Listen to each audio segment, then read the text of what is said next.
de cheval et nous avons le devoir et l'obligation de nous préparer à cela. Afin de mieux nous préparer pour Ramadan, qui est une étape, et nous préparer pour notre vie d'ici-bas et la vie de l'au-delà, chers frères en l'islam, nous parlerons de l'intention. L'intention, c'est la base et même la condition de toute action, qu'elle soit bonne ou mauvaise. Le musulman est conscient de l'importance de l'intention, de son autorité et sur tout acte spirituel et temporel. Car les actes ne sont que la forme matérielle de l'intention. Nos actes sont bons ou mauvais, suivant son inspiration.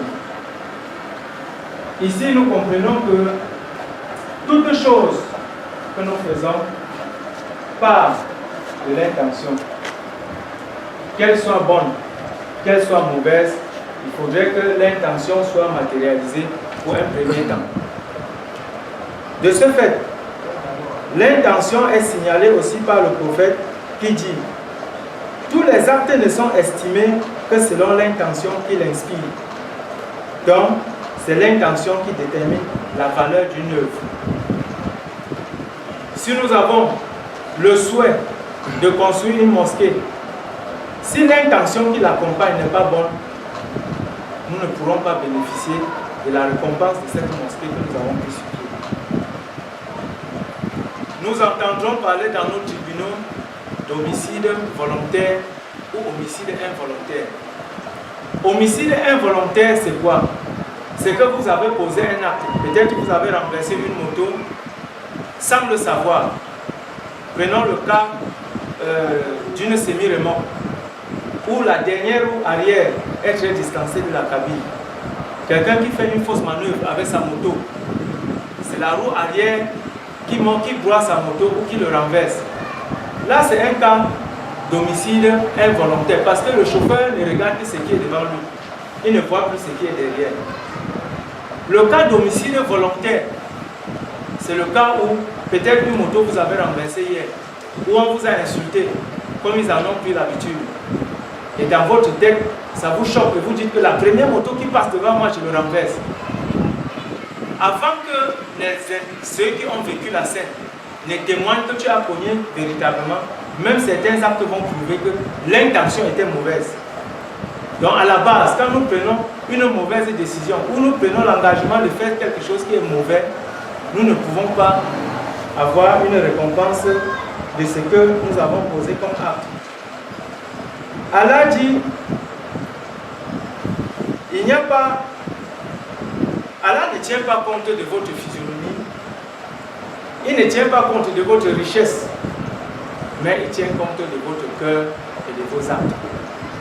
Comme vous dites quoi? Ce n'est pas parce qu'on est boiteux, ce n'est pas parce qu'on souffre, ce n'est pas parce qu'on a faim qu'on doit poser un acte qui n'est pas bon.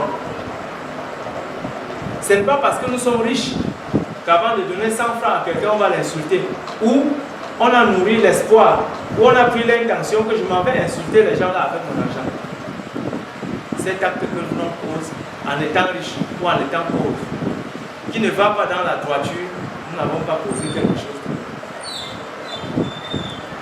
Sonder les cœurs, c'est lire l'intention, car c'est elle qui suggère l'acte et ordonne sa réalisation. Comme nous avons suivi tout à l'heure, si nous n'avons pas l'intention de faire quelque chose de bon, ce que nous allons produire ne sera pas bon. Si nous prenons l'intention de faire ce qui est bon, même le résultat sera bon. Le prophète sallallahu alayhi wa sallam dit également, quiconque décide de faire une bonne action, mais qui par la suite ne la fait pas, Allah lui inscrit quand même une bonne action rapportée par Moussi. Ça veut dire quoi? Ça veut dire qu'à notre passage, si on est en train de torturer, si on veut couper la tête à quelqu'un qui avait emprunté de l'argent par exemple et il n'a pas remboursé, et que vous prenez l'initiative, vous jugez que c'est une créature d'Allah qui souffre, et vous prenez la